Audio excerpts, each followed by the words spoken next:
आज जो है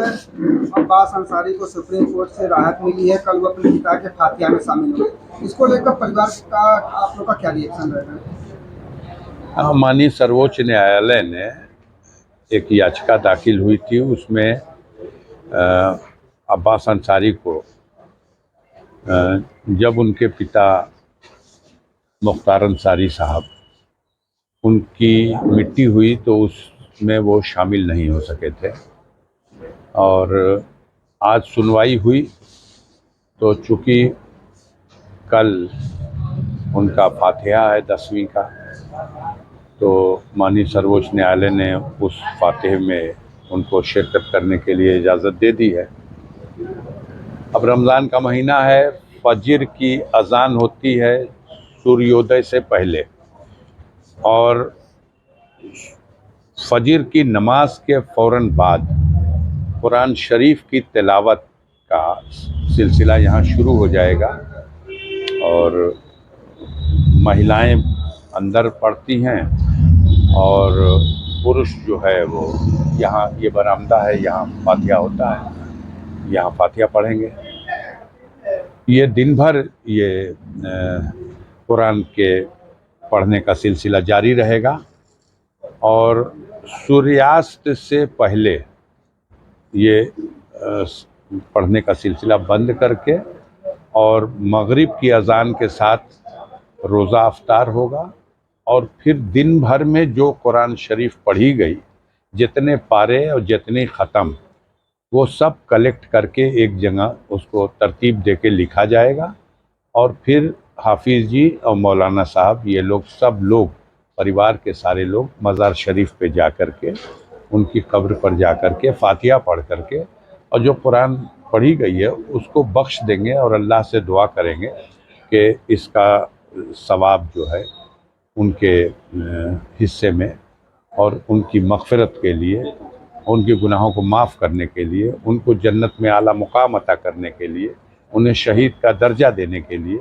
ये सब दुआ मांगी जाएगी। ये प्रोग्राम कल का है। कल के इस प्रोग्राम में अब्बास के शामिल हो जाने की वजह से परिजनों को बहुत राहत हुई है। एक कमी खलती थी, वो मुख्तार का बड़ा बेटा है, और ये बेबसी थी कि वो शिरकत नहीं कर सका मिट्टी में, न उनके दफन करने के जनाजे में, न नमाज जनाजा में। अब ये 10वीं के फातिहे में शामिल होगा। 12 तारीख़ को जो 13वां दिन हो जा रहा, चूँकि 30 तारीख़ को दफन हुए थे, तो 30 तारीख़ के 13वें दिन यानी 12 तारीख़ को हम लोग जो उनके मग़फ़िरत के लिए दुआए ख़ास यहाँ फैमिली के सारे लोग करेंगे, उसमें भी वो शिरकत करेंगे। और 11 तारीख़ ईद का दिन है, तो ईद के दिन हम लोग इस ईद को एक खुशी का त्यौहार या हर्षोल्लास का त्यौहार नहीं मना पाएंगे। ये सभी धर्मों में होता है कि जिस त्यौहार के मौके पर परिवार में कोई ऐसी मौत हो जाती है,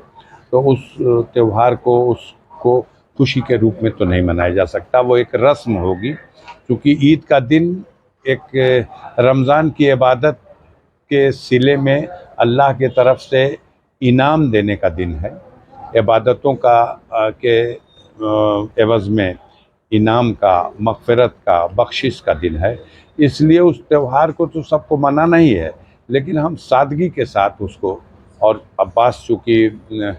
इजाज़त मिल गई है, तो वो 11 तारीख़ को भी हम लोगों के साथ अपने वालिद के मग़फ़िरत की दुआ और अपने परिवार के लोगों के साथ सादगी के साथ इस ईद की रस्म को भी, जो पहली ऐसी ईद होगी जब मुख्तार साहब इस दुनिया में नहीं रहे, और वो ईद फैमिली इस तरह से मनाएगी, तो उसमें भी शिरकत करेंगे। हम लोग उम्मीद करते हैं कि जो माननीय सर्वोच्च न्यायालय का आदेश है, उसके क्रम में हम इसी तरह से सारे प्रोग्राम और इंतज़ामात करें कि हम उस आदेश का अक्षरशः पालन भी करें, और वो अब्बास जो जेल से आ रहे हैं, कस्टडी पेरोल उनको जो ग्रांट हुई है वो उस अवधि में अपने परिजनों से, रिश्तेदारों से या ऐसे तमाम घर परिवार या पड़ोस के जो ऐसे लोग हैं जो उनके गम में उनके साथ मिल करके उनके गम को बांटना चाहते हैं और उन्हें हिम्मत और दिलासा देना चाहते हैं और उनके लिए दुआ करना चाहते हैं, हम सब लोग मिल करके इसको मनाएंगे, यही हम कर सकते हैं। ऐसे में कल जब वो आएंगे तो क्या उसके लिए कोई टाइम फिक्स है, कितने बजे फातिहा के लिए जाएंगे या कभी भी जा सकते हैं? नहीं, फातिहा के लिए तो किरण डूबने के बाद, सूर्यास्त के बाद और फातिहा शुरू होने का जो कुरान शरीफ की तिलावत शुरू होने का जो वक्त है वो सूर्योदय से पूर्व, सूर्योदय से पूर्व फजर की अजान के बाद फजर की नमाज और नमाज के बाद कुरान शरीफ की तिलावत शुरू हो जाएगी